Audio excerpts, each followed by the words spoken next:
En cas de catastrophe naturelle, le survol de la zone sinistrée par des drones permet de gagner du temps dans l'évaluation des dégâts. L'expertise par drone se développe depuis 2014 et aujourd'hui elle s'est largement démocratisée et professionnalisée. L'utilité d'un drone se révèle sur des immeubles de grande hauteur, sur des bâtiments qui sont fragilisés. On sait aujourd'hui que la réglementation en matière sanitaire pour rentrer dans les lieux est très sévère.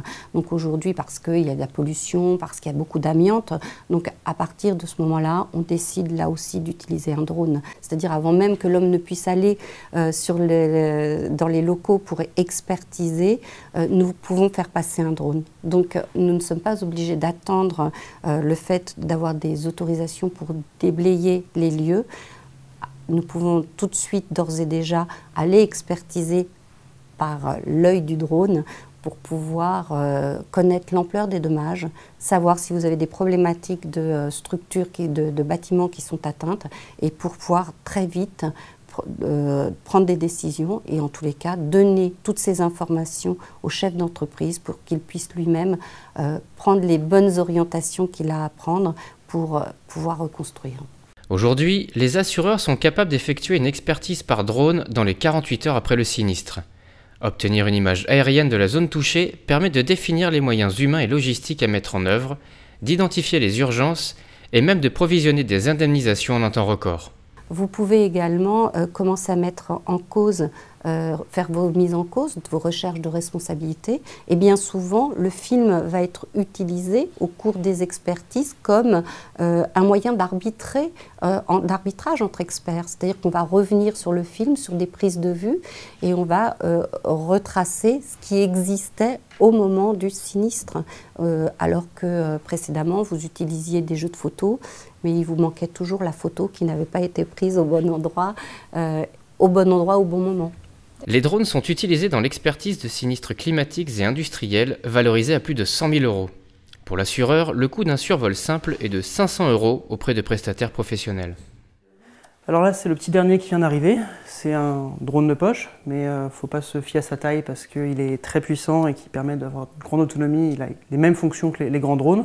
Donc pourquoi drone de poche? Parce qu'il est facilement emmenable en mission. On peut sauter dans le TGV et avoir le drone avec nous. Donc c'est un drone qui est pliable, qu'on va pouvoir utilisé donc, pour faire de l'inspection technique, donc, qui est équipé donc, de capteurs d'évitement pour éviter par exemple de toucher une toiture ou un poteau électrique ou un arbre, qui est équipé également d'une caméra stabilisée, donc, toujours pour avoir une stabilité dans l'image. On peut facilement échanger les batteries et une batterie nous permet de voler pendant 30 minutes. Ce drone nous permet aussi de faire de la cartographie, de la modélisation 3D et d'avoir un retour vidéo aujourd'hui qui est donné pour 7 km de portée. On est également intervenu beaucoup sur des événements grêles, qui ont été assez importants en 2016, sur lesquels on nous a demandé d'inspecter des couvertures sur des très grandes surfaces, en particulier des toitures en fibrociment, des toitures donc amiantées, sur lesquelles il est très difficile d'intervenir, de monter parce qu'on risque de passer au travers, et sur lesquelles traditionnellement on employait des camions nacelles, et quand il fallait pendant 4 jours utiliser des camions nacelles pour aller voir les différentes parties de couverture, le drone pouvait réaliser l'inspection de surface de l'ordre de 40 000 m² en 30 minutes. Donc un gain de temps pour l'expert, une information qui est plus précise et également plus de sécurité lors de l'intervention. Chaque drone répond à un besoin particulier, mais l'évolution technologique est tellement rapide que tous les 6 mois, le parc de drones est entièrement renouvelé. Aujourd'hui, effectivement, compte tenu de l'évolution de la réglementation, de plus en plus, pour l'utilisation des drones, nous faisons appel à des prestataires indépendants. Donc certains experts passionnés ont encore passé leur brevet de pilote, etc. pour pouvoir piloter les drones, mais c'est quand même compliqué parce qu'il faut rapidement obtenir des autorisations. Donc de plus en plus, on fait appel à des prestataires professionnels, assurés pour ça aussi, il ne faut pas l'oublier, et qui sont surtout en capacité de rapidement obtenir les autorisations pour voler. C'est ça qui est parfois un petit peu pénalisant dans le cadre des sinistres où il faut aller toujours très vite. Donc il faut aussi aller très vite pour l'obtention des autorisations.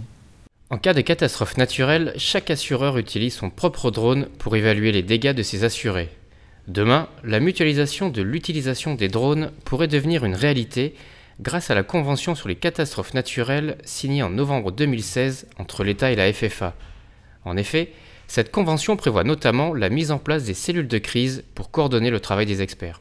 Lors des événements de mai et juin, donc des inondations notamment du centre et de la région parisienne, c'était un petit peu désordonné. Chaque assureur s'organisait pour traiter au mieux et au plus vite les sinistrés, avec l'usage des drones de façon individualisée, ce qui peut poser également des contraintes, des contraintes au niveau réglementaire. Il ne faut pas que les drones se percutent, en tout cas que les différentes autorisations se percutent. Ça devient moins lisible, en tout cas pour les services de l'État.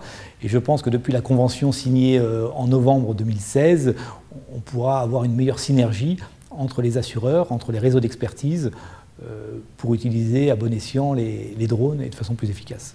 C'est un gain de temps, c'est une facilité d'intervention au niveau réglementaire et au final un gain d'argent pour tout le monde. Si les drones ont prouvé leur efficacité dans l'évaluation des dommages, ils sont désormais capables d'épauler les secours dans la gestion de crise. De nouveaux modèles sont testés actuellement pour distribuer des médicaments et des produits de première nécessité. La livraison par drone en zone sinistrée sera bientôt une réalité.